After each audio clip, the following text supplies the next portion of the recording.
অতি গুরুত্বপূর্ণ 5টা আমলের কথা বলবো ইনশাআল্লাহ। কয়টা আমল? 5টা আমলের কথা বলবো। জীবনের তরে এই 5টা আমল সারা জীবন নিয়মিত আঁকড়ে ধরবেন, আমল করবেন। যারা নিয়ত করতেছেন হাত তোলেন। আল্লাহ আমাদের সবাইকে আমল করার তৌফিক দান করুন। আল্লাহ আমাদের সবাইকে কবুল আর মঞ্জুর করুন। নাম্বার 1, সবচেয়ে বেশি যেটা করতে হবে পরিমাণে, জুমার দিন, জুমার রাত, বৃহস্পতিবার সন্ধ্যা থেকে নিয়ে শুক্রবার সন্ধ্যার আগ পর্যন্ত পরিমাণে সবচেয়ে বেশি করতে হবে যে আমলটা, সেটা হলো দুরূদ শরীফের আমল। কিসের আমল? ভাইরা, দুরূদ এমন একটা আমল, আপনি যদি শুধু দুরূদের এই আমলটাকে আঁকড়ে ধরেন, সবসময় আপনার মুখ দিয়ে দুরূদ বের হতে থাকে, পড়তে থাকেন, তো নবী করিম সাল্লাল্লাহু আলাইহি সাল্লামের ভাষ্য অনুযায়ী, তার ওয়াদা অনুযায়ী, ইদান তুকফা হাম্মুক ওয়া তুগফার যামবুক, তোমার যত পেরেশানি আছে নবী সাল্লাল্লাহু আলাইহি সাল্লাম বলেছেন, এই সব পেরেশানি দূর করার জন্য এই দুরূদের আমলটা যথেষ্ট হবে ইনশাআল্লাহ। এবং গুনাহ মাফের জন্য এই দুরূদের আমলটা কি হবে? যথেষ্ট হবে। নবী করিম সাল্লাল্লাহু আলাইহি সাল্লাম বলেছেন, মান সাল্লা আলাইয়া মাররাতান সাল্লাল্লাহু আলাইহি আশরা, যে ব্যক্তি আমার প্রতি একবার দুরূদ পাঠ করবে, আল্লাহ রাব্বুল আলামিন তার প্রতি 10 বার রহমত নাজিল করবেন। কয়বার রহমত নাজিল করবেন?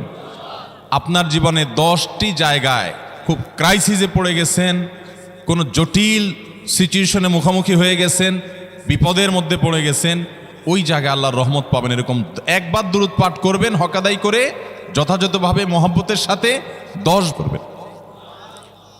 নবী করিম সাল্লাল্লাহু আলাইহি ওয়াসাল্লাম বলেছেন, আকসিরু আলাইয়া মিনাস সালাতি মিন ইয়াউমিল জুমআতি ওয়া লাইলাতিল জুমআহ, তোমরা জুমার দিন এবং জুমার রাতে আমার প্রতি বেশি বেশি দুরূদ পাঠ করবে, দুরূদ প্রেরণ করবে। ফা ইন্না সালাতাকুম মা'রুদাতুন আলাই, কারণ তোমরা যে দুরূদ পাঠ করো এটা আমার কাছে পেশ করেন আল্লাহর ফেরেশতারা, এবং রীতিমতো নামধাম সহকারে আল্লাহর একদল ফেরেশতা নিয়োজিত আছে। তারা বলেন, আল্লাহ, হে আল্লাহ রাসূল, আপনার অমুক উম্মত, অমুক অনুসারী, আল্লাহর অমুক বান্দা পৃথিবীর অমুক প্রান্ত থেকে, অমুক দেশ থেকে, অমুকের সন্তান, সে আপনার প্রতি দুরূদ পেশ করেছে জুমার দিনে, জুমার রাতে বা অন্য সময়ে। এটা নবী করিম সাল্লাল্লাহু আলাইহি সাল্লামের কাছে রিপোর্ট দেওয়া হয় আল্লাহর নিযুক্ত ফেরেশতাদের মাধ্যমে। আপনি যখন দুরূদ পাঠ করবেন, আপনার ভিতরে এই ফিল হবে যে আমি দুরূদ পাঠ করছি, আর আমার নবীর কাছে এটা উপস্থাপিত হচ্ছে আমার নাম ধাম, আমার রিপোর্ট সহকারে। এই জন্য শুক্রবার দিন এবং রাত, অর্থাৎ বৃহস্পতিবার সন্ধ্যা থেকে নিয়ে শুক্রবার সন্ধ্যা পর্যন্ত এই 24 ঘন্টার মধ্যে নবী করিম সাল্লাল্লাহু আলাইহি সাল্লামের ভাষ্য খেয়াল করেন, আকসিরু আলাই। ওলামা একরাম জানেন, নবী আলাইহিস সালাম সাধারণত কোনো আমল পরিমাণে বেশি করতে বলতেন না। পরিমাণে বেশি করতে বলার মতো আমল খুব কম ইসলামে। গোটা কোরআন যদি খোলেন আপনি, পরিমাণে অধিক করতে বলা হয়েছে এরকম আমল খুব বেশি পাবেন না। তোমরা বেশি বেশি করে নামাজ পড়ো, বেশি বেশি করে রোজা রাখো, এরকম কথা কোরআন হাদিসে নাই। অবশ্যই একজন ইমানদার 5 ওয়াক্ত ফরজ নামাজের পাশাপাশি অধিক পরিমাণে নফল নামাজও পড়বেন, সেটা ভিন্ন কথা। কিন্তু কোরআনে বেশি পরিমাণে আল্লাহর জিকির করার কথা বলা হয়েছে।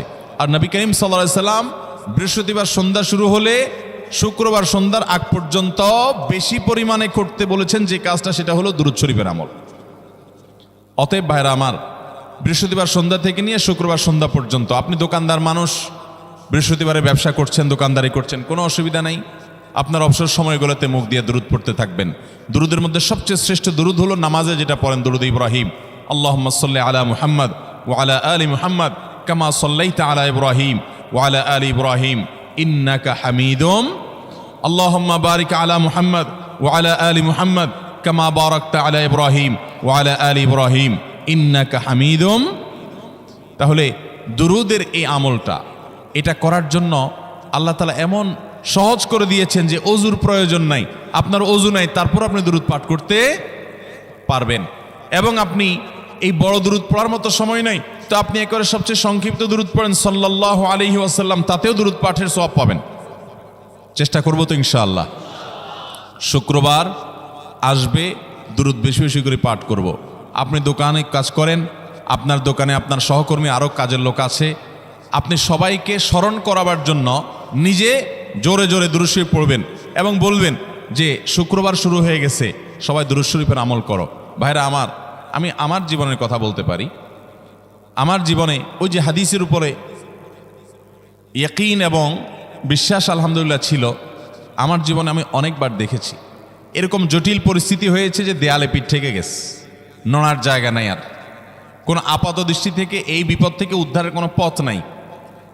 দুরুদ, ইস্তেগফার, দোয়া ইউনুস, এই তিন আমল পাশাপাশি ইয়াজাল জালাল ওয়াল ইকরাম, এই চারটা জিনিসকে এমনভাবে ধরছে, বিশেষ করে দুরুদ, স্পেশালি সারাক্ষণ দুরুদ। আল্লাহ রাব্বুল আলামিন এমনভাবে সহযোগিতা করেছেন, এমনভাবে উদ্ধার করেছেন যে কল্পনা করলে অবাক লাগে এখন যে এটা কিভাবে সম্ভব। ভাইরা আমার, এক সাহাবী নবী করিম সাল্লাল্লাহু আলাইহি ওয়াসাল্লামের কাছে এসে বলছি, ইয়া রাসূলুল্লাহ, আমি যে দোয়া করি এই দোয়ার মধ্যে আমি নিজের জন্য করব, আমার ছেলে মেয়ের জন্য করব, অনেক কিছু করব, এটা সেটা, রিজিক চাইবো, সুস্থতা চাইবো, অনেক কিছুই তো আল্লাহর কাছে চাইবো।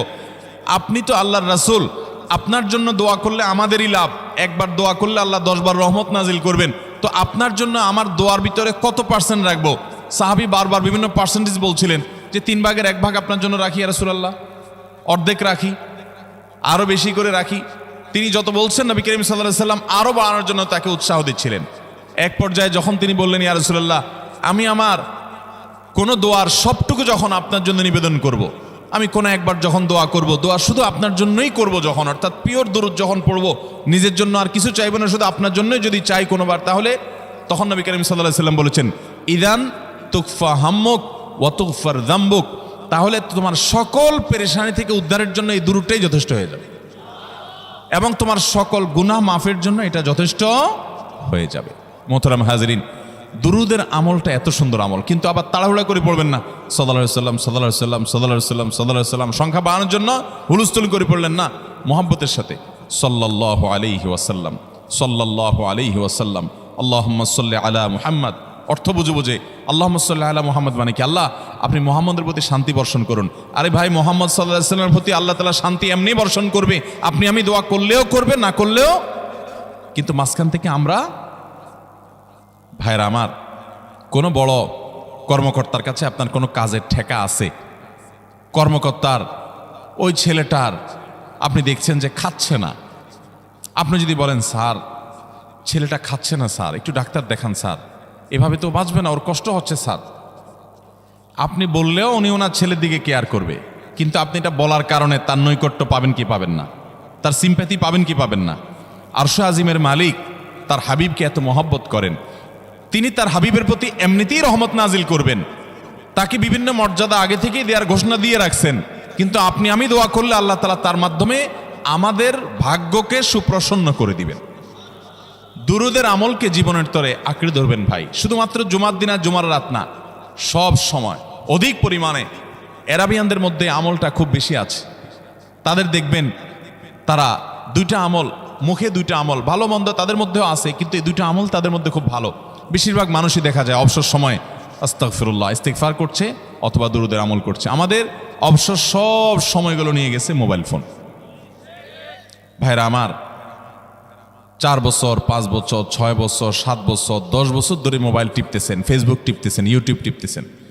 বুকে হাত দিয়ে আমাকে জবাব দেয়া লাগবে না, নিজের বিবেককে একটু জবাব দেন। এই 10 বছর ফেসবুক, ইউটিউব, টিকটক, হোয়াটসঅ্যাপ টিপে আপনার অর্জন কি হয়েছে একটু হিসাব মিলান। এই যে স্ক্রল করতেছেন আঙ্গুল দিয়া, ঘন্টাকে ঘন্টা এই আঙ্গুল দিয়ে টানছেন টানছেন, নিচের দিকে যাচ্ছেন স্ক্রল করে ফেসবুকে, ইউটিউবে, একের পর এক, আপনার জীবনে অর্জনটা কি হয়েছে বলেন? ভাইরা আমার, এই মোবাইলের নিয়ন্ত্রণ করতে হবে, প্রয়োজনে ব্যবহার করতে হবে, কিন্তু এটাকে অনিয়ন্ত্রিত ব্যবহার করা যাবে না। একেবারে যখন তখন সারাদিন টিপাটিপি করলেন, আজকাল তো পোলাপান টয়লেটে গেলেও নিয়ে যায়। আল্লাহ তাআলা আমাদেরকে এই রোগ থেকে বেঁচে থাকার তৌফিক দান করুন। ভাইরা আমার, জীবনটাকে পরিবর্তন করতে হয়, সারা জীবন তো একরকম থাকলে হবে না। বহুত পাগলামি করেছি, আসুন নিজেকে সংশোধন করি। তাহলে জুমার দিন উপলক্ষে 1 নম্বরের আমল বলেছি, বেশি বেশি কোন আমল করতে হবে? সারা জীবন মনে রাখবো তো ইনশাআল্লাহ। বাসা বাড়িতে পরিবারের লোকদেরকে মনে করাবো তো ইনশাআল্লাহ। আমি আমার ড্রাইভার থাকুক, আমার ছেলে মেয়ে থাকুক, আমার পরিবারের লোক থাকুক, আমি আমার কথা আপনাদের বলি উৎসাহের জন্য, যে জুমার দিন শুরু হয়ে গেলে শুধু আমি না, আমার পরিবার অন্যান্যরাও একে অন্যকে আমরা স্মরণ করে দিই। কে কে দুরূদ পড়তে কতবার পড়ছো, কেউ পড়ছে কিনা একবারও, সন্ধ্যা হয়ে গেছে, অনেকক্ষণ হয়ে গেছে, সবাই শুরু করি, আমলটা করবো তো ইনশাআল্লাহ। নাম্বার 1। নাম্বার 2, জুমার দিন উপলক্ষে অন্য যে কোনো দিনের চাইতে জুমার দিন অর্থাৎ শুক্রবারের ফজর নামাজ পুরুষরা মসজিদে জামাতের সাথে পড়বেন, জামাতের সাথে পড়ার নিয়ত করবেন পাক্কা। কারণ অন্য যে কোনো দিনের ফজর নামাজ না, শুধুমাত্র যত নামাজ আছে, নবী করিম সাল্লাল্লাহু আলাইহি সাল্লাম বলেছেন আফদালুস সালাওয়াতে ইনদাল্লাহ, আল্লাহর কাছে দুনিয়ার সব নামাজের মধ্যে, 5 ওয়াক্ত সাধারণ নামাজগুলোর মধ্যে সবচেয়ে উত্তম নামাজ হলো সলাতুল ফজরে মাআল জামাআতে ইয়াউমাল জুমআ, জুমার দিন ফজরের নামাজ জামাতের সাথে আদায় করা হলো যত নামাজ আছে এর মধ্যে সবচেয়ে শ্রেষ্ঠ নামাজ। তাহলে জুমার দিনে এই বিষয়টা বিশেষভাবে খেয়াল রাখবো। জুমার দিন ফজর নামাজটা পুরুষরা কোথায় পড়বো, এবং সেটা বৃহস্পতিবার থেকে পরিকল্পনা শুরু করবো যে কালকের ফজর নামাজ যাতে কোনো অবস্থাতে আমার মিস না হয়। আমাদের আখিরাতের ব্যবসা এটা ভাই, আখিরাতের কারেন্সি সংগ্রহ করা। যত খুঁটে খুঁটে ভালো ভালো আমলগুলো করবেন, আপনার আমল নামাতে আমল সওয়াব জমা হতে থাকবে। চেষ্টা করবো তো ইনশাআল্লাহ। আমাদেরকে শয়তান অন্যদিন ফজরের নামাজ পড়ার সুযোগ হলেও শয়তান এমনভাবে আমাদেরকে ধোঁকা দেয়, শুক্রবারে ফজরটা পড়াটা সবচেয়ে বেশি কঠিন হয়ে যায়। কেন জানেন? কারণ ইবলিস তো জানে হাদিস, আপনি জানেন না, হয়তো অনেকে হয়তো আজকে শুনছেন, আমি কোনো হাদিস না জানতে পারি, ইবলিস ঠিকই জানে যে ফজর নামাজ এই দিন যদিও জামাতের সাথে ফজর পড়ে ফেলায় তাহলে তোর আখিরাতের ব্যবসা অনেক দূর আগে যাবে। ওর সাথে তো আমাদের বাবা আদমের সাথে সেই চ্যালেঞ্জ, আদম আলাইহিস সালামকে সিজদা করতে বলা হয়েছে, সে তো করে নাই, তার সৌজন্যে বা তার জন্য সিজদা নিবেদন করে নাই, আল্লাহ তাআলা সেজন্য তাকে জান্নাত থেকে বের করে দিয়েছে। তার কারণে এই ইবলিস তখনই আল্লাহর সাথে, আল্লাহর সামনে চ্যালেঞ্জ ছুড়ে দিয়েছে আদম আলাইহিস সালামের সাথে যে লা উবিয়ান্নাহুম আজমাইন, আমি আদমের সব সন্তানগুলোকে পথহারা করে ছাড়বো, ওদেরকে জান্নাতের পথে চলতে দিব না। এই জন্য আল্লাহ তাআলার কাছে সে কিছু পাওয়ার চাইয়া নিছে। এর ভিতরে একটা হলো কিয়ামত পর্যন্ত হায়াত পাবে, আরেকটা হলো আমাদের রগের সাথে সে মিশতে পারে, রক্ত প্রবাহের সাথে মিশতে পারে, শরীরের মধ্যে প্রভাব সৃষ্টি করতে পারে, আমাদেরকে দুর্বল করতে পারে, মন্দ দিকে টানতে পারে, ভালো কাজ যেন না হয় মনে মনে কুমন্ত্রণা সৃষ্টি করতে পারে। এই পাওয়ার সে নিয়ে এসেছে। এই জন্য তার সাথে আমাদের চ্যালেঞ্জ। সে হাদিস জানে যে জুমার দিন ফজর পড়লে আমাদের অনেক লাভ হয়ে যাবে। এই জন্য সে বৃহস্পতিবার রাতে, অন্য দিন যদি আপনি 10টা 11টা বা 11:30টায় ঘুমান, 12টায় ঘুমান, জুমার দিন অর্থাৎ বৃহস্পতিবার দিবাগত রাতে আইসা ইবলিস বলে, আরে পাগল হইছস, কালকে হলো শুক্রবার, দোকানদারি নাই, ব্যবসা নাই, চাকরি নাই, মহিলাদেরকে বলে কালকে পোলাপানের স্কুল নাই, মাদ্রাসা নাই, আজকে একটু টক শো, মিষ্টি শো, নাটক, সিনেমা, ইউটিউব, ফেসবুক, ওয়াজই শুন অন্তত। শয়তান কি বলে, ঠিক আছে তো যদি এত ফিল্ম দেখতে মনে না চায়, তো যদি মুসলমান হস, নেককার হস, তো ঠিক আছে অমুক হুজুরের ওয়াজ শুন। এই হুজুরের ওয়াজ শোনাত লাগাই দিয়ে রাতে 1টা 2টা পর্যন্ত পার করে দিল। এরপরে ফজর নামাজ ওর জামাতের সাথে মিস শেষ। ভাইরা আমার, প্রত্যেক বৃহস্পতিবার আসলে সন্ধ্যার সময় প্রতিজ্ঞা করব, সপ্তাহের অন্য দিন যদি আমার ত্রুটি বিচ্যুতি হয়ও আমি সেটাকে কারেকশন করার চেষ্টা করব, কিন্তু শুক্রবার ফজরটা পুরুষ হিসাবে আমি জামাতের সাথে পড়বই পড়বো। তার জন্য রাতে আগে আগে শোবো, ডাবল ট্রিপল অ্যালার্ম দিয়ে শোবো, অন্য নামাজি বন্ধুকে বলবো ফোন দিয়ে ডেকে দিবি, একে অন্যের সহযোগিতা করব, কিন্তু ফজরের নামাজ জুমার দিন ছাড়বো না ঠিক আছে তো? কয়টা আমল হলো? 2টা। মনে রাখবেন তো ইনশাআল্লাহ। আগামী বছর তো আমার মাহফিল আমি আর করব না, কিন্তু আগামী বছর যে মাহফিল করবেন সে আলোচককে আমি রিকোয়েস্ট করবো ইনশাআল্লাহ, আয়োজকরা এটার সবক জননায় আগামী বছর দিতে পারবেন তো ইনশাআল্লাহ। আমল যদি করেন তাহলে সবক ঠিকই দিতে পারবেন। ওই যে ভাই সবগুলো শুনে দিছে, কারণ এই আমল করেন। আচ্ছা, 3 নম্বর আমল হলো সূরা কাহাফ পড়ব। কোন সূরা পড়ব? সূরা কাহাফ। যারা কোরআন পড়তে পারেন না তারা শুনবেন, আর যারা পড়তে পারেন তারা নিজে পড়বেন। সূরা কাহাফ যদি জুমার দিন কেউ পড়ে, নবী করিম সাল্লাল্লাহু আলাইহি সাল্লাম বলেছেন এই সূরাটা তার জন্য নূর হবে, নূর, আলো আল্লাহর তরফ থেকে। কিয়ামতের ময়দানে ভয়াবহ গুটগুটে অন্ধকার হবে। কিয়ামতের একটা ভয়াবহ শাস্তি হলো অন্ধকারের শাস্তি। ভাইরা আমার, অন্ধকারের শাস্তি মানে এমন ভয়াবহ অন্ধকার হবে যে দুনিয়ার অন্ধকারের সাথে কোনো তুলনাযোগ্য নয়। সেই ভয়াবহ অন্ধকারে কিছু আমল আছে যে আমলগুলো মানুষের ওই অন্ধকারের মধ্যে আলোর কাজ দিবে। এর মধ্যে একটা হলো অজুর অঙ্গগুলো যদি কেউ ভালো করে অজু করে, সুন্দর করে ডলে ডলে যেন শুকনা না থাকে, উত্তম রূপে যদি অজু করে, কেউ পানি অপচয় না করে, পানি অল্প নয় কিন্তু ডলে বেশি, সুন্দর করে যদি কেউ অজু করে, এই অজুর অঙ্গগুলো কিয়ামতের ময়দানে উজ্জ্বল হয়ে জলজল করে জ্বলতে থাকে এবং তার জন্য আলোর কাজ দেয়। সবাই যখন অন্ধকারের আযাবের মধ্যে নিমজ্জিত থাকে, হাউতাশ করে, তখন এই ব্যক্তির এই আমলটা তার আলো ভূমিকা আসে। আর আরেকটা হলো এই সূরা কাহফ। অন্য অনেক ওলামা ইকরাম বলেছেন এর ব্যাখ্যা হলো সূরা কাহফ যদি কেউ এক বৃহস্পতিবারে পড়ে, পরের বৃহস্পতিবার পর্যন্ত, এক শুক্রবারে যদি পড়ে, পরের শুক্রবার আগ পর্যন্ত পুরো সপ্তাহব্যাপী তার ভিতরে নূর, ঈমানের নূর, তাকওয়ার নূর, ইলমের নূর, আমলের নূর, ভালো মানুষ হওয়ার নূর তার ভিতরে আল্লাহ তাআলা সৃষ্টি করে দিবেন। এই জন্য জুমার দিন সূরা কাহফ পড়বো তো ইনশাআল্লাহ।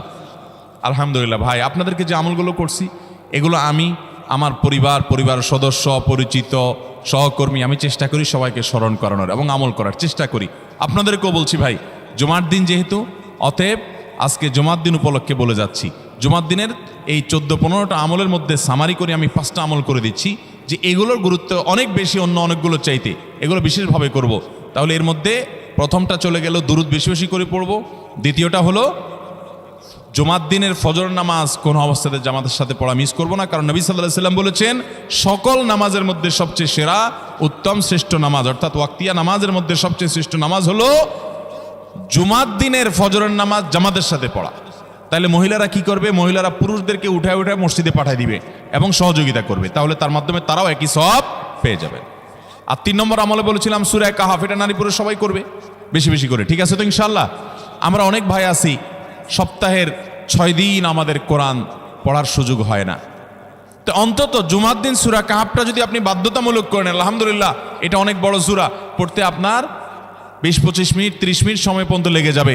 আপনি আধা ঘন্টা সময় ধরে যদি আস্তে আস্তে সুন্দর করে পড়েন, তো সপ্তাহে একবার অন্তত কোরআনের সাথে আপনি সময় দিলেন। আরেকটা সুসংবাদ শুনেন, সূরা কাহফ যদি কেউ মুখস্থ করে, তেলাওয়াত করে নিয়মিত, বিশেষ করে সূরা কাহফের প্রথম 10টা আয়াত যদি কেউ মুখস্থ করে, নবী করিম সাল্লাল্লাহু আলাইহি সাল্লাম বলেছেন কিয়ামতের আগে দাজ্জালের যে ফিতনা আসবে, যেই ফিতনায় বহু মানুষ দাজ্জালকে আল্লাহ মনে করে বেঈমান হয়ে জাহান্নামে যাবে, এই ফিতনা থেকে পৃথিবীতে এমন কোনো নবী ছিল না, এমন কোনো রাসূল আসেন নাই। এই মানব ইতিহাসের প্রথম মানুষ আদম আলাইহিস সালাম থেকে নিয়ে আমাদের মুহাম্মদ সাল্লাল্লাহু আলাইহি সাল্লাম পর্যন্ত এই লক্ষ লক্ষ যত নবী রাসূল এসেছে, সমস্ত নবী রাসূলরা একটা ব্যাপারে সাবধান করে গেছেন, দাজ্জাল আসবে, যে দাজ্জালের হাতে পাওয়ার থাকবে এত বেশি, অলৌকিকত্ব থাকবে এত বেশি, সে মরা মানুষকে জিন্দা করে ফেলবে, জিন্দা মানুষকে বলবে সে মরে যাবে, তার হাতেই সব কন্ট্রোলিং পাওয়ার থাকবে, দুনিয়ার সমস্ত রিজিক তার হাতে কক্ষিগত থাকবে, এমন পাওয়ার থাকবে তাকে দেখে মানুষ বলবে হ্যাঁ এই তো আল্লাহ, এই তো সব কিছু পারে, বেঈমান হয়ে যাবে। এই দাজ্জালের ফিতনায় তোমরা পড়বা না, বেঁচে থাকবা। বুদ্ধি দিয়া বিবেক দিয়ে মানুষ বাঁচতে পারবে না। দাজ্জালের ফিতনা থেকে বাঁচার জন্য সকল নবী রাসূলরা এই জন্য সাবধান করেছেন। আমাদের নবী সাল্লাল্লাহু আলাইহি সাল্লাম নামাজের শেষ বৈঠকে দোয়া মাসুরের জায়গায় একটা দোয়া পড়তেন, আল্লাহুম্মা ইন্নী আউযু বিকা মিন আযাবিন নার ওয়া আযাবিল কবর ওয়া আউযু বিকা মিন ফিতনাতিল মাহইয়া ওয়াল মামাত ওয়া আউযু বিকা মিন শাররি ফিতনাতিল মাসীহিদ দাজ্জাল। আল্লাহ আপনার কাছে দাজ্জালের ফিতনা থেকে পানা চাই। 1450 বছর হয়ে গেছে, এখনো দাজ্জালের আবির্ভাব হয় নাই, হবে কিয়ামতের আগে, কখন হবে আল্লাহ ভালো জানেন। কিন্তু নবী সাল্লাল্লাহু আলাইহি সাল্লাম বলেছেন সূরা কাহফের প্রথম 10 আয়াত যদি কেউ মুখস্থ করে, তো এই ব্যক্তিকে আল্লাহ রাব্বুল আলামিন এবং যদি তেলাওয়াত করে, এই ব্যক্তিকে আমলের মাধ্যমে দাজ্জালের ফিতনা থেকে আল্লাহ বাঁচিয়ে রাখবেন। দাজ্জাল তো অনেক পরের কথা, কোথাকার কোন আল্লাহর প্রতি অবিশ্বাসী মুশরিক বা কাফের খেলোয়াড় একটু পায়ের ভিলকি দেখায়, লক্ষ লক্ষ কোটি কোটি মানুষ হুমড়ি খেয়ে তার ভক্ত হয়ে ইমানি চেতনা, আমলি চেতনা, তাকওয়া, তাহারাত সব খুঁয়ে বসে থাকে। আর সেখানে দাজ্জালের মতো এরকম মিরাকল, সব মিরাকল তার হাতে থাকবে। এরকম পরিস্থিতি যখন আসবে তখন মানুষ কি করবে? এখন এই যে তথ্য প্রযুক্তির উন্নতির এই সময়ে কত মুসলমানের সন্তান বেঈমান হয়ে যাচ্ছে, বিজ্ঞানরাই তারা আল্লাহ বানায় বসে থাকতেছে, আছে না নাই? ধারণামূলক বিষয়কে তারা চূড়ান্ত বিষয় বানিয়ে বসে আছে, বেঈমান হয়ে যাচ্ছে। এবং টাকার যে কারিশমা, টাকা দিলে সব হয়ে যায়, টাকা নাই তো কিছুই হয় না। এই জন্য বেঈমান হয়ে অনেকে বলে যে টাকাই নাকি দ্বিতীয় খোদা, নাউজুবিল্লাহ। ভাইরা আমার, দুনিয়ার এই ভেলকি কি দেখছি আমরা? কিয়ামতের আগে ভেলকি আরো অনেক দেখবে আমাদের পরবর্তী প্রজন্ম, আমাদের ছেলে মেয়েরা, নাতিপুতিরা আরো অনেক ভেলকি দেখবে। এমন ভেলকি দেখবে যে তাদের আল্লাহর প্রতি ঈমান আনা, আখিরাতের প্রতি বিশ্বাস করাটা কঠিন থেকে কঠিন হয়ে যাবে। এরকম পরিস্থিতি তৈরি হবে দুনিয়াতে। তথ্য প্রযুক্তির উন্নতির নাম দিয়ে, এটার নাম দিয়ে, সেটার নাম দিয়ে মানুষের জীবনযাত্রা সহজ হবে, কিন্তু এর মাধ্যমে মানুষের ঈমান দুর্বল হওয়ার অনেক সম্ভাবনা, শঙ্কা তৈরি হবে এবং শয়তান সেগুলো সৃষ্টি করবে। এই আশঙ্কা থেকে বাঁচার জন্য সূরা কাহফটা হলো মহৌষধের মতো। অতএব জুমার দিন প্রত্যেক শুক্রবারে সূরা কাহফ পড়ব তো ইনশাআল্লাহ। মায়েরা, বোনেরা, আমরা ভাইয়েরা যারা আছি, বাবারা যারা আছি, আল্লাহর ওয়াস্তে জীবনের তরে নিয়ত করে নেন আজকের মাহফিল থেকে জীবনে কখনো বৃহস্পতিবার সন্ধ্যা থেকে শুক্রবার সন্ধ্যার আগ পর্যন্ত আমার হাজার ব্যস্ততা থাকুক, সূরা কাহাফটা পড়া ছাড়া আমি কোনো কাজ করব না আমি আল্লাহর অনেক বান্দাকে ব্যক্তিগতভাবে জানি, আমি নিজেও এতটা গুরুত্ব দিয়ে করতে পারি না। অনেক বড় সরকারি কর্মকর্তা, অনেক বড় পদের নাম আমি বলবো না, আমাকে বলে ভাই আমি মাগরিবের পর, ব্যক্তিগতভাবে আমি জানি উনি খুব সৎ মানুষ, সব মানুষ একরকম হয় না, সৎ মানুষ। উনি বললেন ভাই মাগরিবের পরে আমার ফ্যামিলির সব বাচ্চা কাচ্চা সবাইকে আমি বলি, আমি ব্যস্ত থাকলেও বলি যে মাগরিবের পরে আগে সবাই সূরা কাহাফটা পড়ে ফেলো, এরপর অন্য সব আমল। আমরাও চেষ্টা করবো না ইনশাআল্লাহ। কয়টা আমল গেল? তাসাল, ফরজ গোসল হলে ফরজ গোসল করবে, উত্তম রূপে গোসল করবে, ভালো করে গোসল করবে জুমার দিন।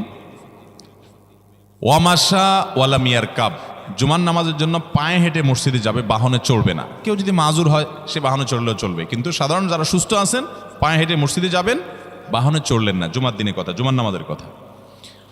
ওয়াদানা মিনাল ইমামে ওয়ালামিয়ালগু, ইমামের কাছাকাছি গিয়ে বসবে, দূরে না, যত কাছে যেতে পারে একদম সামনের কাতার ইমামের কাছাকাছি গিয়ে বসবে, কোনো অনর্থক কথা বলবে না, দুনিয়াবি কথা বলবে না, বেহুদি কাজ করবে না। ওখানে গিয়ে যতক্ষণ সময় পাবে জিকির, আজকার, তেলাওয়াত, তাসবিহ, দোয়া, রোনাজারি, কান্নাকাটি, বই পড়া, দিনী কাজ করা, এর মধ্যে সে কাটাবে নিজেকে। এই কয়েকটা কাজ যদি করে তাহলে কাজ কয়টা হলো? আগে আগে ঘুম থেকে উঠা, ওই যে ফজর নামাজ জামাতের সাথে পড়া ইত্যাদি, গোসল করা উত্তম রূপে, আর পায়ে হেঁটে মসজিদে যাওয়া, বাহনে না চড়া। 4 নম্বর হলো ইমামের কাছাকাছি গিয়ে বসা, কোনো অনর্থক কাজ না করা। এই 4টা কাজ যদি কেউ জুমার দিনে করে, নবী করিম সাল্লাল্লাহু আলাইহি সাল্লাম বলেছেন ওই ব্যক্তি বাসা থেকে মসজিদ পর্যন্ত যে আসলো, যতগুলো পা ফেলবে, যতগুলো স্টেপ ফেলবে, যতগুলো কদম দিবে, প্রতিটা কদমের বিনিময়ে আল্লাহ রাব্বুল আলামিন তার অ্যাকাউন্টে, তার আমল নামাতে 1 বছর রাত জেগে, সারা রাত জেগে তাহাজ্জুদ নামাজ পড়লে এবং 1 বছর সারা দিন, প্রত্যেকটা দিন পুরা বছর জুড়ে নফল রোজা রাখলে যে পরিমাণ সওয়াব পাইতো, 1 বছর নফল রোজা, 1 বছর রাতভর জেগে তাহাজ্জুদের নামাজ পড়ার সওয়াব মাত্র একটা কদম ফেলার বিনিময়ে দিবেন। তাহলে আপনার বাসা থেকে যদি মসজিদে আসতে 100টা কদম হয়, 100 বছরের নফল নামাজ, 100 বছরের নফল রোজা, আপনি এটার সওয়াব আপনার অ্যাকাউন্টে জুমার দিন মাত্র 4টা কাজ করার মাধ্যমে আপনি পেয়ে যাবেন। এবং এটি অনেক হাদিস বিশ্লেষকগণ বলেছেন, কোরআন হাদিসে বহু ফজিলতের কথাই বলা আছে। এত বিপুল পরিমাণে, এত অধিক পরিমাণে সওয়াবের কথা যে কারোর বাসা থেকে অনেকের আছে যেতে 500 স্টেপ পড়বে। 500 স্টেপ পড়লে কতটুকু হয়? সামান্য একটু জায়গা যেতে 500 কদম হয়ে যায়। অনেকের বাসা থেকে যেতে 500 কদম পড়ে 300 কদম হয়। তো সে এই 500 বছর নফল নামাজ, নফল রোজা, রাত ভর দিনভর করার সওয়াব, কন্টিনিউয়াসলি করার সওয়াব মাত্র এই মসজিদে গেল, আসলো, এই 4টা শর্ত পূরণ করে সেইটা সওয়াবটা পেতে পারে। যদি সপ্তাহে 4 জমা হয় তাহলে 4 বার 500 করে যদি হলো 2000 বছর, এভাবে তার আমল নামাজের সওয়াবের পাহাড় সে জমা করতে পারে শুক্রবারের ছোট্ট আমলটার মাধ্যমে। চেষ্টা করব না ইনশাআল্লাহ। আমি দেশে বিদেশে অনেক আল্লাহর বান্দাকে আমি শুনেছি, এ হাদিস আমি যেদিন থেকে জেনেছি আমি চেষ্টা করেছি এটার আমল, এটার প্রচার মানুষের মধ্যে ছড়ানোর।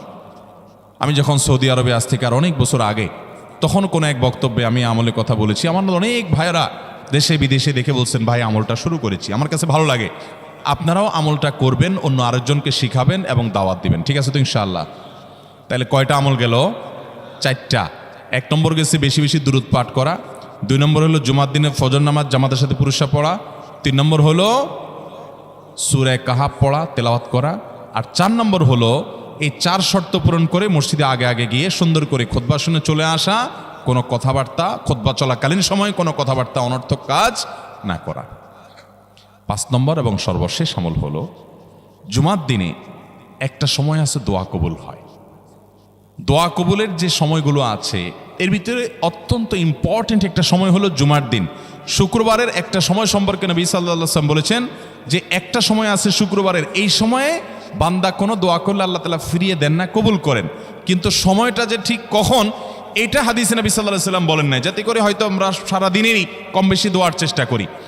এই বিষয়ে মুহাদ্দিসগণ, হাদিস বিশ্লেষকগণ, পণ্ডিত ওলামায়ে কেরামগণ হাদিসের বিভিন্ন আকার ইঙ্গিতকে গবেষণা করে, অ্যানালাইসিস করে এক একজন এক এক সময়ের কথা বলেছেন। তবে বেশিরভাগ ইমাম, বেশিরভাগ পণ্ডিত ওলামায়ে কেরাম, বেশিরভাগ আপনার ইসলামিক স্কলারগণের বক্তব্য হলো যে এই সময়টা হলো জুমার দিনের শেষ প্রহর, আসরের পর থেকে নিয়ে সূর্য ওঠার আগ পর্যন্ত এই সময়টা। অতএব আমরা জুমার দিনের 5 নম্বর আমল হলো বেশি বেশি করে সারাদিনই কম বেশি দোয়া করব। দোয়ার জন্য সবসময় হাত তোলাও জরুরি না, যদিও সাধারণ অবস্থায় দোয়ার জন্য হাত তোলা আদব, কিন্তু আপনি চলতে ফিরতে উঠতে বসতে কাজের ফাঁকে আপনি আল্লাহর কাছে মনে মনে দোয়া নিবেদন করবেন। অনেক চাওয়া আমাদের কাছে, আমাদের আল্লাহর কাছে আছে। ভাইরা আমার, নবী রাসূলুল্লাহ সাল্লাল্লাহু আলাইহি ওয়াসাল্লাম বলেছেন কারোর পায়ের জুতার ফিতাটা ছিঁড়ে গেছে হাঁটার সময়, এটার এমন কি লাগালে ঠিক হয়ে যাবে, কিন্তু একজন ইমানদার ওইটার জন্য সে আল্লাহর কাছে সাহায্য চাইবে, আল্লাহ এটাও একটা বিপদ, একটা ছোট বিপদ থেকে অনেক কিছু ঘটে যায়, আপনি আমাকে উদ্ধার করেন। সে সবসময় আল্লাহর দিকে মনোনিবেশ করবে। নবী করিম সাল্লাল্লাহু আলাইহি ওয়াসাল্লামের পুরো জীবনকে যদি আপনি অ্যানালাইসিস করেন আপনি অবাক হয়ে যাবেন। একটা বই আছে বাংলায়, বান্দার ডাকে আল্লাহর সাড়া, এটা বাংলা অনুবাদিত নাম। এই বইয়ের লেখক হলেন হিসনুল মুসলিমের যে রচয়িতা উনি শেখ সাঈদ আল গাহতানি রহমতুল্লাহি আলাই। ওনার সোহবতে যাওয়ার, ওনার সান্নিধ্যে থাকার একাধিকবার খুব কাছাকাছি বসার সুযোগ আমার হয়েছে। সৌদি আরবের একজন বড় আলেম ছিলেন, দুনিয়া থেকে চলে গেছেন। তো ওনার লেখা বান্দার ডাকে আল্লাহর সাড়া, এই বইটা বেশ মোটা সোটা একটা বই। পুরোটা পড়বেন যে নবী করিম সাল্লাল্লাহু আলাইহি ওয়াসাল্লামের জীবনে যে কত রকমের দোয়া করতেন। আল্লাহ আজকার নামে একটা বই আছে ইমাম নববীর, এটাও বাংলা হয়ে গেছে অনুবাদ, আপনি পড়লে অবাক হয়ে যাবেন। ডক্টর খন্দকার আব্দুল্লাহ জাহাঙ্গীর রাহমাতুল্লাহ রাহে বেলায়েত একটা বই আছে দোয়া এবং জিকিরের, আপনি অবাক হবেন যে কি পরিমাণ দোয়া এবং জিকির নবী সাল্লাল্লাহু আলাইহি ওয়াসাল্লাম জীবনে পড়তেন। ঘুম থেকে ওঠার সময় দোয়া আছে না নাই? এরপরে ঘুম থেকে উঠে যখন আপনি বাথরুমে যাবেন দোয়া আছে না নাই? আবার টয়লেটে গেলেন, টয়লেট সেরে আসলেন, আপনি ওযু করবেন, ওযুর জন্য দোয়া আছে না নাই? বিসমিল্লাহ। এরপরে ওযু শেষ করলেন, কালিমায়ে শাহাদাত আছে না নাই? এরপরে আপনি যখন ঘর থেকে বের হয়ে মসজিদে যাবেন, বের হওয়ার দোয়া আছে। বের হয়ে আপনি মসজিদে যাচ্ছেন, যাই পথে পড়ার আলাদা দোয়া আছে। এরপরে আপনি মসজিদে প্রবেশ করবেন, তার জন্য দোয়া আছে। মসজিদে ঢুকার পরে মসজিদে ঢুকার নামাজ আছে। এরপরে মসজিদে নামাজ বন্দিগি ইবাদত জিকির করে বের হচ্ছেন, সেটার জন্য আবার দোয়া আছে। আবার আপনি যাচ্ছেন, কাজকর্মে যাচ্ছেন, বাজারে যাচ্ছেন, সেটার দোয়া আছে। স্ত্রী সহবাস করার সময় দোয়া আছে। দোয়া নাই, জিকির নাই, এমন কোনো মুহূর্তে ইমানদারের জীবনে থাকতে পারে না। নবী করিম সাল্লাল্লাহু আলাইহি ওয়াসাল্লাম এই পরিমাণ দোয়া করতেন।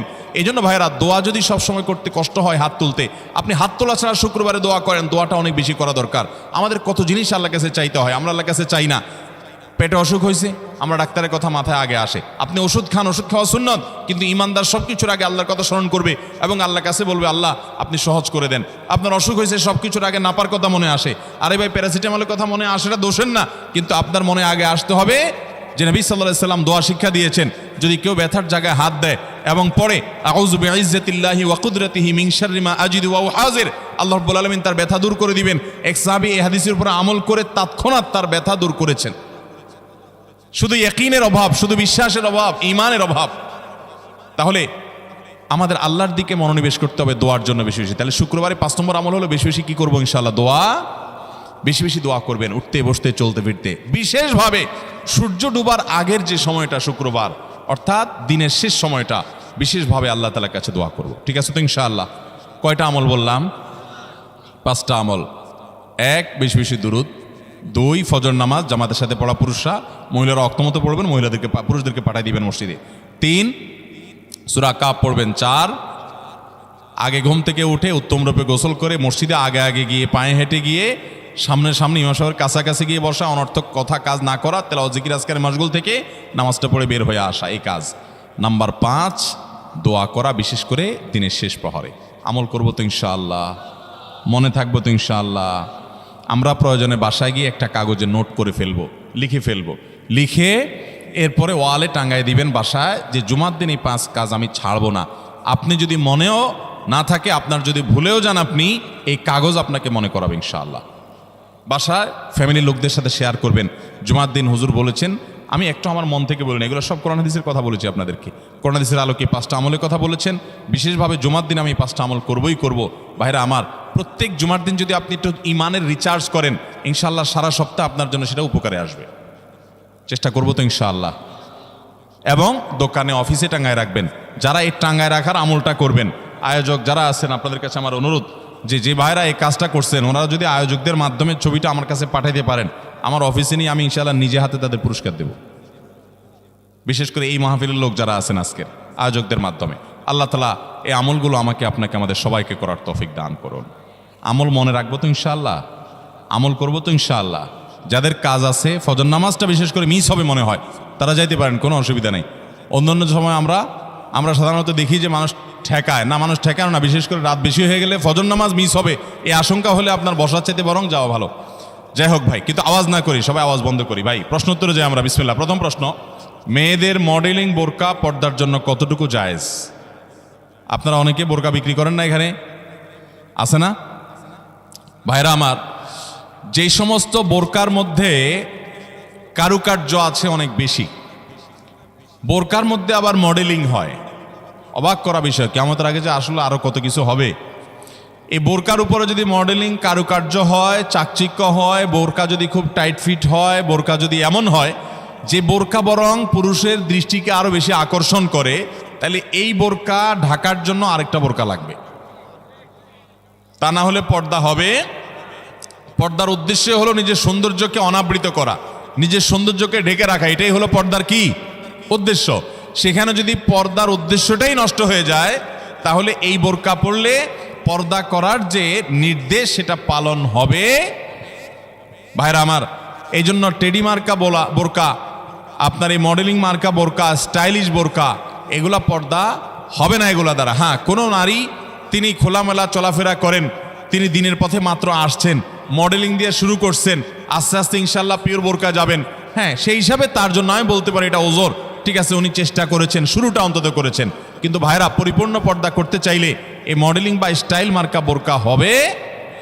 আচ্ছা বলেন তো, আপনার আমার মা বোন বা স্ত্রীকে যদি আমরা বাহিরে নিয়ে যাই, তাদের সাথে আমরা বাহিরে যাই, তারা যদি খোলামেলা পোশাক পরে যায় বা এমন পোশাক পরে যায় যেটা সব পুরুষের দৃষ্টিকে আকৃষ্ট করে, তাহলে অন্য সব পুরুষরা তার দিকে তাকাইলে আপনার কাছে ভালো লাগে না খারাপ লাগে? কেমনে খারাপ লাগে? অনেক পুরুষটা আছে বউয়ের ছবি ফেসবুকে দিয়ে বলে আপনাদের ভাবি কেমন হলো বললেন। অনেক পুরুষ এ কাম করে না? ফেসবুকে আবার কমেন্টে নিচে দিয়া দোস্তরা লেখে, দোস্ত ভাবি অনেক সুন্দর, মাশাআল্লাহ, আবার মাশাআল্লাহ লেখে। এরপরে আবার দোস্ত আবার রিপ্লাইতে দেয় কি, ধন্যবাদ দোস্ত, মানে আমার বউরে তুই সুন্দর বলছস, তার মানে তুই দেখছস, মনে মনে জল্পনা কল্পনা করছস, করে আবার লিখছস, এই জন্য তোর ধন্যবাদ। ভাইরা আমার, মানুষের বিবেক যখন লোপ পেয়ে যায় তখন সে হিতাহিত জ্ঞান হারিয়ে ফেলে। আমাদের মা, আমাদের বোন, আমাদের মেয়ে, আমাদের স্ত্রী, তাদেরকে নিয়ে আমরা যখন খোলামেলা পোশাকে যাব, কোনো বিয়েতে আপনি যখন যাবেন, কোনো মার্কেটে যাবেন, একেবারে চাকচিক্যপূর্ণ পোশাক, একদম খোলামেলা অশ্লীল, তো জগতে বা রাস্তায় যত পুরুষরা তাদেরকে দেখবে, এই সৌন্দর্য দেখার পর পুরুষদের মনে মনে তাকে নিয়ে বাজে চিন্তা, জল্পনা কল্পনা, মনে মনে জেনা, এটা হবে কি হবে না? না, হবে না। সবাই কি বাজে চিন্তা করে আপনার মতো? পবিত্র চিন্তা করতে পারে না? কি বলেন ভাইরা আমার? যারা নিজেদের বউকে নিয়ে এটা নিয়ে সন্দেহে আছেন, আমি তাদেরকে বলতেছি, আমাকে উত্তর দেওয়া লাগবে না, আপনার নিজেকে প্রশ্ন করেন, নিজের বিবেককে প্রশ্ন করেন। আপনি এরকম মহিলা রাস্তাঘাটে দেখলে আপনার কি হাল হয়? আপনি যা যা চিন্তা করেন, আপনার বউ, আপনার মা বোনকে নিয়ে এভাবে আপনি বের হলে অন্যরাও সে চিন্তাই করে। আল্লাহ আমাদের বিবেকটাকে খোলার তৌফিক দান করুন। আমি মিডল ইস্টে, বিশেষ করে সৌদি আরবে অনেক মানুষ দেখছি, দিনদারির নামগন্ধ নেয়, টাকুর নিচে সে জুব্বা পরে, হারাম কাজ করে, বিড়ি খায়, সিগারেট খায়, 2 নম্বরই করে, মানে মুসলমান হিসেবে কোনো ভালো মুসলমান না। কিন্তু গল্লির ঠাওয়ার ঠিক আছে, জায়গা মতো সে একেবারে সুসের মতো সোজা, বইয়ের ব্যাপারে পরিপূর্ণ পর্দা মেনটেন করে, কোনো রাষ্ট্রীয় নির্দেশের কারণে না। বেশিরভাগ পুরুষরা এটা করে এই জন্য, কারণ সে জানে তো সে নিজে অন্যের মেয়েকে খোলামেলা দেখলে কি জল্পনা কল্পনা তার মনে আসে সে জানে, অতএব তার স্ত্রীকে নিয়ে গেলে অন্যরা কি জল্পনা করবে সে জানে, এই জন্য তার আত্মসম্মান বোধের জায়গা থেকে সেটা করে। মুসলমান নারী, তার ভিতরে আত্মসম্মান বোধ থাকবে যে আমাকে নিয়ে মানুষ বাজে চিন্তা করবে, জল্পনা কল্পনা করবে, নোংরা চিন্তা করবে, এটা কোনো নারী করতে দিতে পারে? একজন খোলামেলা বেপর্দা নারীকে দেখে যত মানুষ মনে মনে তাকে জেনা করে, সে মনের কথাগুলো যদি মানুষ বলতো, এই নারী জুতা দিয়ে পিটতে পিটতে রাস্তা যাইত। কিন্তু সে মনে মনে মানুষের এই জেনার কাজ সে করে যাচ্ছে। আল্লাহ আমাদেরকে পর্দার গুরুত্ব বোঝার তৌফিক দান করুন। এটা নারীর জন্য অসম্মান না, এটা নারীর জন্য বরং সম্মানের, এটা নারীর ইজ্জত রক্ষার জন্য সবচেয়ে বড় মাধ্যম। আমাদের সেকুলার, অতি সেকুলার, উগ্র নাস্তিক বন্ধুরা বলে যে হুজুরদের মনটাই খারাপ, এই বেটারা বলে মহিলা দেখতে বলে তাদের বলে অবস্থা খারাপ হয়, এই বেটাদের চরিত্রই খারাপ। অর্থাৎ আমাদের এই ভাইরা যারা এই সমালোচনা করতেছেন, আমাদের এই ভাইগুলোর দ্বারা মনে হচ্ছে যে ওনাদের মনের ভিতরে কোনো এই সমস্ত বাজে চিন্তা আসে না, ওনাদের মনটা একদম ফেরেশতার মতো পবিত্র। এরকম যাদের কোনো চিন্তা জল্পনা কল্পনা আসে না, এরা হয় মিথ্যুক আর না হলে রুগী। হয় এগুলারে ডাক্তার দেখাইতে হবে, পুরুষত্বের ঘাটতি আছে, আর নাহলে মিথ্যুক। আল্লাহ তাআলা সৃষ্টি করেছেন এভাবে, তোমার কোনো মনে চিন্তাই বাজে আসে না, তোমার মতো এই অসুস্থ মানুষ, তোমার তো হাসপাতালে ভর্তি হওয়া উচিত। আল্লাহ রাব্বুল আলামিন আমাদেরকে পর্দার গুরুত্ব বোঝার তৌফিক দান করুন। অনেক পুরুষ আছে নিজের বউয়ের জন্য চাকচিক্যপূর্ণ বোরকা পরে নিয়ে যান। না ভাই, আপনার বউর যত সাজগোজ সব বাসা বাড়িতে হবে একান্তে। আপনি বাইরে রাস্তাঘাটে কেন বিলে বেড়াচ্ছেন? মহর দিয়ে বিয়ে করছেন আপনি, আর রাস্তাঘাটে মানুষকে দেখা বেড়াচ্ছেন। আত্মসম্মান বোধ থাকা উচিত। আল্লাহ আমাদেরকে পর্দার গুরুত্ব বোঝার তৌফিক দান করুন। তাহলে স্টাইলি বোরকা এগুলো পড়লে কিন্তু কাজ হবে না, বোরকার কাজ হবে না। আমি এখান থেকে গ্রামে যাব এবং ওই দিনই আবার চলে আসব, এক্ষেত্রে আমার নামাজ কি কসর করতে হবে? দেখুন, গ্রামে আমরা প্রত্যেকে যার যার বাড়িতে যখন যাব, সেটা আমাদের মূল ঠিকানা, আসল ঠিকানা হলে সেখানে আমি 1 ঘন্টার জন্য যদি যাই, নামাজ আমাকে পুরা পড়তে হবে। নিজের স্থায়ী ঠিকানাতে কখনো কসর হয়? পথে কসর হবে। বাড়িতে যখন চলে গেছেন, আপনার বাড়ি কুমিল্লাতে, আপনার বাড়ি চট্টগ্রামে, আপনার বাড়ি বগুড়াতে বা খুলনাতে বা সিলেটে, আপনার বাড়ি যেখানেই হোক না কেন, যখন সফরের দূরত্ব হবে, নিজের স্থায়ী ঠিকানায় 1 ঘন্টার জন্য যদি যান, সেখানে পুরো নামাজ পড়তে হবে, কসর চলবে। কিন্তু কিছু লোক আছে, গ্রামে বাড়ি আছে ঠিক আছে, কিন্তু তাদের গ্রামের বাড়ি এখন আর স্থায়ী ঠিকানা না। ধরুন আপনি ঢাকা শহরে বাড়ি কিনছেন বা ফ্ল্যাট কিনছেন, পাসপোর্টে, এনআইডিতে, সরকারি সব কাগজে পত্রে ঠিকানাতে আপনি স্থায়ী ঠিকানাও এটা, বর্তমান ঠিকানাও এটা। গ্রামের বাড়ি আছে কিন্তু ওটা আপনার স্থায়ীও না, বর্তমান ঠিকানাও না, জাস্ট বেড়াইতে যান, ভাই বেড়াদাররা আছে, অন্যরা আছে, তাহলে ওইটাতে আপনি গেস্ট, সেখানে আপনি কসর পড়বেন। এবং এটা আপনার স্থায়ী এবং বর্তমান ঠিকানা হলে, অনেকে আছে বাড়িতে জমি জমা আছে, শুধুমাত্র থাকার ঘর বাড়িও নাই এবং ভাগযোগ হয়ে গেছে, সে শুধু গেস্ট হিসেবে যায়, ভাইদের মেহমান হয়ে যায়, তাহলে সে কসর পড়বে। আর না হলে স্থায়ী ঠিকানায় গেলে 1 ঘন্টার জন্য সে কি করতে হবে? পুরো নামাজ পড়তে হবে, যদি স্থায়ী ঠিকানা হয় তার গ্রাম। এরপরে প্রশ্ন হলো, আমি অনেকবার তওবা করেছি, প্রত্যেকবারই ভঙ্গ হয়েছে, তাহলে কি আমি মুনাফিক হয়ে গেছি? না ভাই, তওবা হওয়ার পর তওবা ভেঙে যাওয়াটা অস্বাভাবিক নয়। আপনারা খুশি হবেন শুনে, আমাদের রব আল্লাহ রাব্বুল আলামিনের একটা গুণবাচক নাম হলো তাওয়াব। কি নাম ভাই? তাওয়াবের মানে জানেন? আল্লাহু আকবার। রিপিটেডলি, বারবার যিনি বান্দার তওবা কবুল করেন। এই জন্য ভাই, একবার গুনাহ হয়ে গেছে, আল্লাহর কাছে তওবা করেছেন, চেষ্টা করছেন যে আর যেন না হয়, কিন্তু আবার শয়তান কাত করে ফেলে দিয়েছে, আবারও তওবা করে ফেলবেন এবং দুর্বল হবেন না। এখানে ইবলিস আপনাকে বলবে, তুই এতবার একই কাজ করে তওবা করছস আল্লাহর কাছে, আবার কোন মুখে তওবা করবি? থাক, বাদ দে। আপনার তওবা থেকে দূরে সরাবে। এটা হলো শয়তানের সবচেয়ে বড় অস্ত্র। কখনো নিরাশ হওয়া যাবে না। তওবা আগের বারের চাইতে পরের বারটা আরো স্ট্রং করবেন, যে ঠিক আছে আগের বারটা তওবা আমি দুর্বল ছিল, এটাকে আরো স্ট্রং করব, চেষ্টা করবো না ইনশাআল্লাহ। তাহলে তওবা বারবার করতে হবে, বারবার করতে হবে। ভেঙে গেলে আরো শক্ত, হার্ডলি তওবা করতে হবে, নিজের প্রতি নিজে শাসন চালাতে হবে। এভাবে ইনশাআল্লাহ সামনে আগাইতে হবে। ভারতবর্ষে একজন কবি বলেছেন, আরে ইয়ে কুস্তি তো হয় অমর ভর কি, কবি ও দাবালে কবি তু দাবালে। ইবলিসের সাথে তোমার এই লড়াই তো সারা জীবনের। কখনো ইবলিস তোমাকে কাত করে ফেলে দিবে, তোমার দ্বারা গুনাহ করায় ফেলবে, আবার কখনো চোখের পানি ফেলে কেঁদে কেটে আল্লাহর কাছে একান্তে। ভাইরা, কিছু নির্জন সময় কাটানো দরকার। আমাদের কোনো নির্জন সময় নাই। নির্জন সময় হলে ওই মোবাইলে আমরা ঢুকে পড়ি, মোবাইল টোবাইল বন্ধ করে ফেলে দিনে রাতে 24 ঘন্টার ভিতরে 5 ওয়াক্ত নামাজের পরে আগে যে কোনো সময় অন্তত 2-4-5টা মিনিট একটু চিন্তা ভাবনা করবেন, একটু নিজের হিসাব মিলাবেন, আল্লাহর সাথে কথা বলবেন। আজকে একটা গুনাহ হয়ে গেছে, আজকে একটা কাস্টমার মহিলা আসছে, তার সৌন্দর্য দেখে তাকে নিয়ে বাজে চিন্তা জল্পনা কল্পনা করেছি, নোংরামি করেছেন, গুনাহ কাজ করেছেন। কোনো কাস্টমার এসেছে, তার সাথে ফাঁকি ঝুঁকি দিয়েছেন, 2 নাম্বারই করেছেন, মিথ্যা কথা বলেছেন, কিনা দর এত আছে বলেছেন, আসলে এত আসে নাই।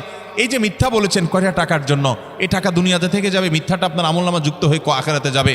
এইসব কথা চিন্তা করে আল্লাহর কাছে চোখের পানি ফেলে একান্তে, আল্লাহ করে ফেলেছি আজকে শয়তানের পালায় পড়ে, আল্লাহ খেয়াল ছিল না, আপনি মাফ করে দেন। মালিক, আপনি মাফ না করলে কিয়ামতের ময়দানের শাস্তি হবে ভয়াবহ। দুনিয়াতে আপনি ছেড়ে দেন, আল্লাহ মাফ করে দেন। মাফ চায়া দুনিয়া থেকে ওইটাকে নিষ্পত্তি করেন, একটু চোখের পানি ফেলেন, সেজদায় পড়ে যান, 2 রাকাত সালাতুত তওবা নামাজ পড়ে আল্লাহর কাছে মাফ চান, এরপরের দিন আরো স্ট্রং করেন। এভাবে আপনি লড়াই চালাতে থাকবেন। আরে এই কুস্তি তো হয় অমর ভর কি, কবি ও দাবালে কবি তু দাবালে। শয়তান গুনাহ কমা আপনার দ্বারা করায় সে জিতে যাবে, আর আপনি তওবা করে চোখের পানি ফেলে গুনাহ মাফ করিয়ে তারপরে আপনি শয়তানের উপরে জিতে যাবেন। তওবা করতে থাকবো তো ইনশাআল্লাহ। তওবা করতে কখনো ক্লান্ত হবেন, তওবা অব্যাহত রাখবেন, অনবরত রাখবেন। দুনিয়া